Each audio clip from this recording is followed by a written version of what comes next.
Hi, this is Shrey and welcome back to the new blog. I hope you all are doing fine. अभी सुबह हो गई है।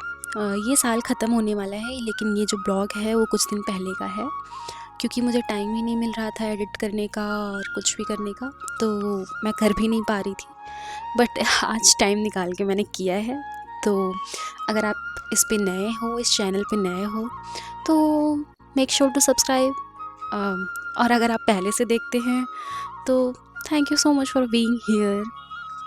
और यार देखो, अगर सच बताऊँ तो ऐसा इस ब्लॉग में ऐसा कुछ है नहीं कि मैं कहूँ कि तुम रुको और पूरा ब्लॉग देखो। बट अगर फिर भी देख रहे हो तो thank you. I don't know क्या कनेक्शन है मेरे और तुम्हारे बीच में या फिर मेरे और आपके बीच में कि आप इसे देख रहे हो। बिकॉज़ ये बहुत सिंपल सा एक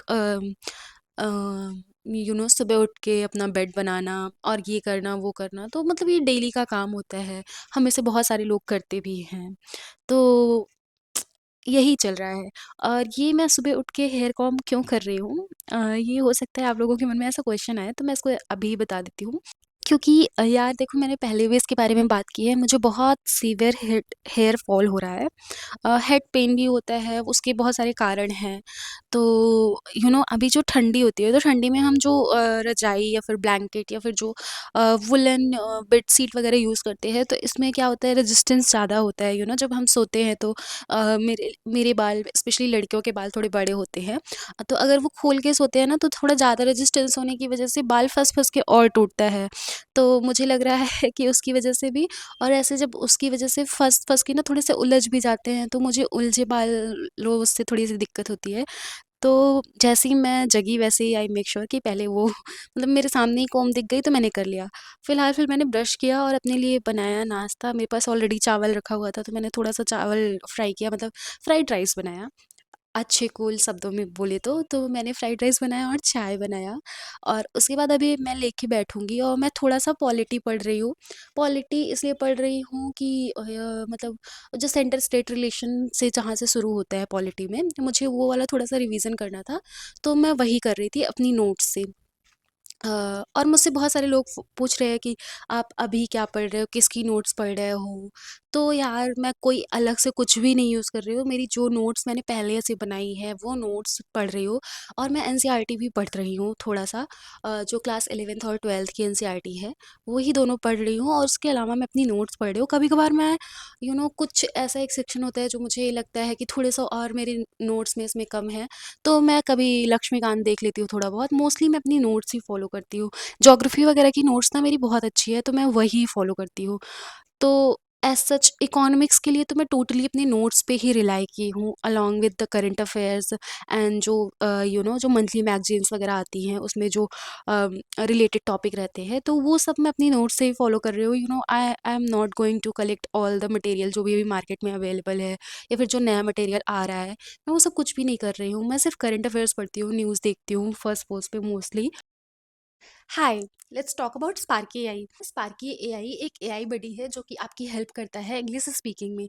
मतलब अगर आपको बोलने में हेजिटेशन होती है, सेंटेंस फॉर्मेशन में प्रॉब्लम होती है, या फिर आपका कोई इंटरव्यू वगैरह पेंडिंग है, तो आप स्पार्की एआई से हेल्प ले सकते हो और प्रैक्टिस कर सकते हो। जैसे आपको अपने किसी इंटरव्यू के लिए प्रिपेयर करना है, तो स्पार्की एआई में फीचर है दैट इज इंटरव्यू कोच। आप वहाँ पे जाके आपको जिस भी फील्ड के लिए इंटरव्यू के लिए प्रिपेयर करना है, आप वो चूज करके इंटरव्यू प्रैक्टिस कर सकते हैं। मतलब ये रियल टाइम इंटरव्यू जैसा होता है जिसमें आपसे क्वेश्चन पूछे जाएंगे, आप उसका आंसर करोगे एंड देन फिर आपको एक डिटेल समरी मिलेगी जैसा आपने प्रैक्टिस किया होगा। आपने जहाँ पे गलतियाँ की होगी उसको और आप किस तरीके से सुधार सकते हो, उसमें क्या नया ऐड कर सकते हो, आपने कहाँ कहाँ पे ग्रामेटिकल मिस्टेक की, तो वो समरी भी आपको मिलेगी। तो आप वहाँ से देख सकते हो कि आपने क्या गलत किया, क्या सही किया है, आपको कहाँ और इम्प्रूवमेंट की जरूरत है।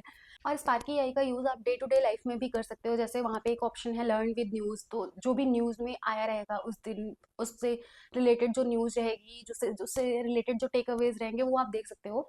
उसी के साथ अगर आप न्यूज़ से कोई टॉपिक डिस्कस करना चाहते हो, तो टॉपिक चूज करके डिस्कशन वगैरह भी कर सकते हो। ये साल खत्म होने वाला है और स्पार्की पे अभी इस साल की सबसे बड़ी सेल चल रही है जिसमें आपको 75% ऑफ मिलेगा। तो स्पार्की का लिंक मेरे डिस्क्रिप्शन बॉक्स में है, go and check it out. और यहाँ अभी मैं आ गई हूँ लाइब्रेरी। लाइब्रेरी में भी आने में मुझे थोड़ा-सा लेट हो गया है। एक्चुअली मैंने अभी पहले भी बताया ना कि ये ब्लॉग थोड़ा-सा पुराना है क्योंकि मुझे एडिट करने का टाइम ही नहीं मिल रहा था और पता नहीं क्यों मेरा मन भी नहीं करता।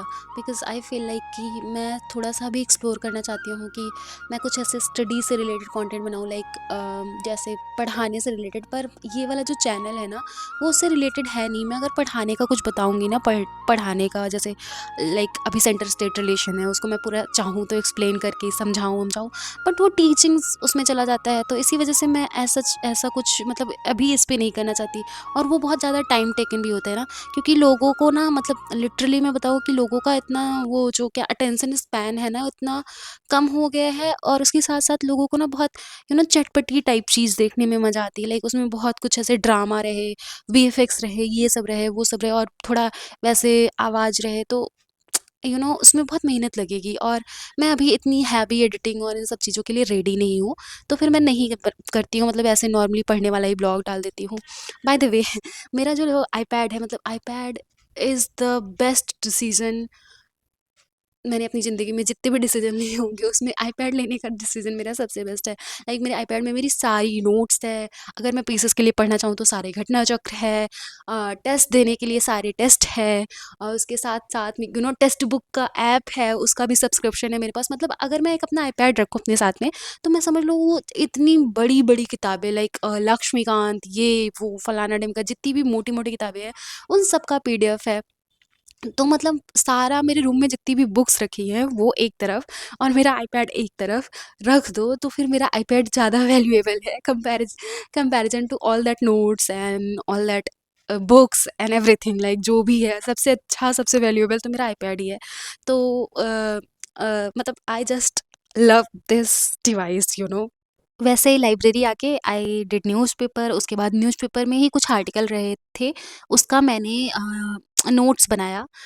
नोट्स तो अभी लाइब्रेरी में है, तो मैं अभी इस टाइम वॉइस ओवर करते हुए दिखा नहीं सकती, बट दिखाऊँगी। उसके बाद अभी जैसे अरावली पे भी इतना डिस्कशन चल रहा था ना, तो मैंने अरावली पे ही भी एक प्रॉपर अच्छे से नोट्स बनाई है। उसके जो भी जितने भी पहलू होते हैं, उन सबको ध्यान में रखते हुए, लाइक जो अगर यूपीएससी में भी पूछ लिया जाए, तो भी उस पे आंसर लिखने के लिए आपके पास अरावली से रिलेटेड जैसे प्रॉपर नोट्स होनी चाहिए कि अगर आपको कोई अरावली पे लिखने को बोल दे तो आप लिख सको, ठीक है? तो इसी तरीके से जैसे न्यूज़ आर्टिकल जो रहता है ना, आप अगर चाहो तो नहीं भी कर सकते हो, पर मोस्ट ऑफ द टाइम जब कोई अच्छा आर्टिकल आता है, तो मैं उसमें से कुछ अच्छे लाइन्स जो हो गए, कुछ अच्छी बात जो होती है, जो कि नॉर्मली ऐसे नहीं मिलेगी तुम्हें, या फिर तुम अपने ऐसे वगैरह में भी यूज़ कर सकते हो, तो मैं उसको ऐसे नोट डाउन कर लेती हूँ, जो कि यूपीएससी के पर्सपेक्टिव से होता है। तो उसके बाद वो किया, तो मतलब यही है इन दिनों। तो बस मैं केवल जाती हूँ, अपनी नोट्स रिवाइज़ करती हूँ, जो भी मुझे टॉपिक रिवीज़न करना रहता है, न्यूज़पेपर से रिलेटेड अगर कुछ इंपॉर्टेंट आर्टिकल रहता है तो उसको पढ़ती हूँ। तो बस एज़ यूजुअल ऐसे ही बीत रहा है दिन। अगर आपने यहाँ तक देखा तो thank you so much for watching. Bye, take care.